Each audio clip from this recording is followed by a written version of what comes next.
Chaque colonie comporte quelques pigeons qui font sa gloire plus ou moins grande. Certains sujets sont de grande renommée et tous les amateurs les connaissent alentour, voire sur le plan régional, national et international. Chacun d'entre nous a quelques noms en tête. Ces sujets exceptionnels ont une carrière d'une durée fort variable. Si quelques-uns résistent et restent redoutables jusqu'à 9 ans, d'autres sont des feux de paille et disparaissent de la compétition avec 1 ou 2 saisons.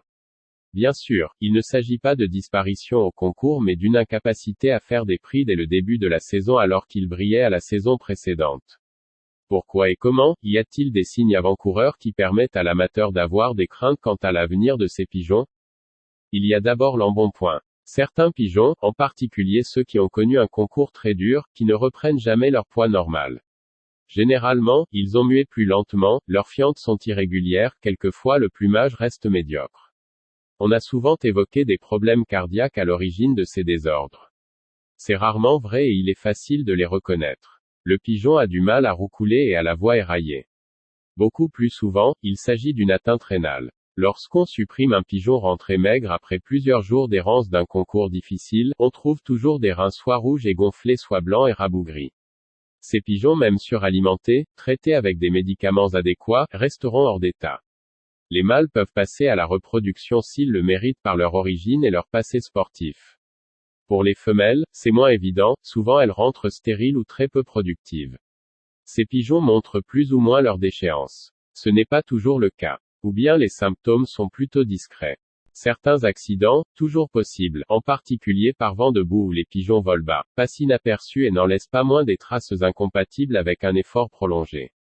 Certains accidents à l'aile par exemple, laissent des traces sportivement graves. Il y a aussi les problèmes liés à l'orientation. Si ce qu'on nomme globalement la santé a un rapport direct avec les performances, certains microbismes, certaines viroses, éventuellement certains parasitismes sont strictement inapparents à l'amateur et ne peuvent être diagnostiqués que par le vétérinaire et le laboratoire. Certes, il n'y a pas que le crack de la colonie qui en est victime. Encore que c'est lui, qui par le travail qu'on lui demande se fatigue le plus, donc est plus vulnérable. Des maladies comme la circovirose, l'ornithose, la candidose, la paratyphose, et la salmonellose à ses débuts, sont sans symptômes et l'amateur voit, sans comprendre, ses résultats s'effondrer et en particulier ceux de ses meilleurs pigeons. Faut-il dire alors que l'affaire doit être mise dans les mains d'un vétérinaire de haute compétence? Ce n'est qu'à ce prix que l'amateur peut espérer s'en sortir. Le crack de la colonie en est le phare. S'il continue à briller, tous les autres pigeons sont évalués par rapport à lui. Mais s'il ne fait plus rien et qu'aucun autre n'émerge, au moins honorablement, que faut-il, qu'aucun des autres n'est valable ou que quelque chose frappe toute la colonie? L'amateur devra alors faire un tour d'horizon. Attitude de ces pigeons, petites anomalies, tout peut avoir de l'importance, tout comme la moindre modification au colombier. Souvent en voulant améliorer, on fait une erreur. On ne change rien dans un colombier où on fait des prix. Si seul le bon pigeon ne connaît plus les succès de l'année précédente, le problème est uniquement physiologique. Nous éliminerons évidemment d'abord toute cause mécanique, évoquée plus haut, conséquence d'un accident passé inaperçu ou considéré à tort comme bénin. Comme l'effort physique prolongé et répété a des conséquences physiologiques et cela pour 2 raisons. D'abord, la préparation à cet effort exige des réserves énergétiques importantes. La ration est donc, dans ce but, très riche en protéines pour assurer une masse musculaire suffisante et en graisse source d'énergie. Les oiseaux transforment leur graisse en énergie, leur réserve en glycogène étant faible et très rapidement consommée après l'envol. Ce régime a 2 conséquences physiologiques. Premièrement, la dégradation des protéines y compris la masse musculaire dans les concours de grands fonds produit des urates et le travail rénal. Deuxièmement, la transformation des graisses en énergie, le vol par exemple, produit de l'acide lactique en un cycle très complexe. La fonction de filtre du sang exercée par le foie expose cet organe à nombre d'agressions d'origine interne ou externe. Mais on voit que les organes les plus exposés sont les reins. C'est pour cela qu'on peut dire que les bons pigeons qui, par définition, ont une longue carrière, s'en vont par les reins. Que faire alors? C'est simple dans son principe. Réparer les reins, c'est compliqué dans la méthode car ce sont des organes, d'abord difficiles à atteindre par un médicament, qui subit de multiples attaques tout au long de sa progression dans l'organisme. Les sucs digestifs, la bile, les diastases, le filtre hépatique que nous venons d'évoquer etc.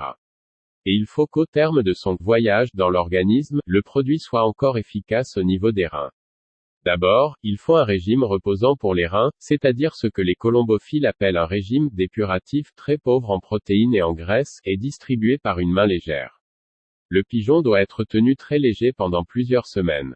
Ensuite, on lui donnera des produits adaptés à ses problèmes rénaux. Éventuellement des antibiotiques du type tétracycline comme téramycine, auréomycine et doxycycline. Et aussi des médicaments protecteurs tels que le Néfril, 1 g par litre d'eau pendant 5 à 7 jours, et les thés à plantes dépuratives multiples comme le boldo, la salsepareille, l'espédessa et orthosiphon.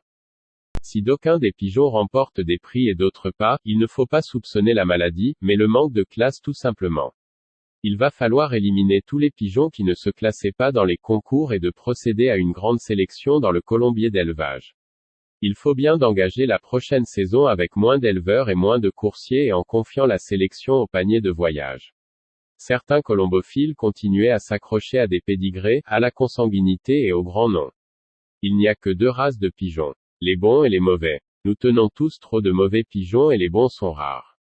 Les caractères extérieurs ne présentent quasi pas de différence entre les deux groupes.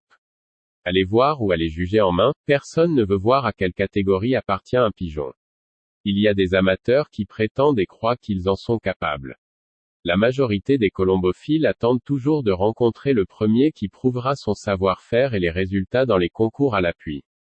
Pour conclure, tout le monde sait que les colombophiles aiment vanter la qualité de leurs pigeons et qu'ils exagèrent quelque peu dans la description de leur comportement.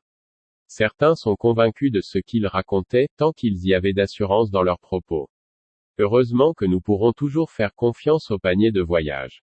Si vous aimez cette vidéo, laissez un like et abonnez-vous à la chaîne YouTube, le portail de la colombophilie, pour ne manquer aucune des nouvelles vidéos.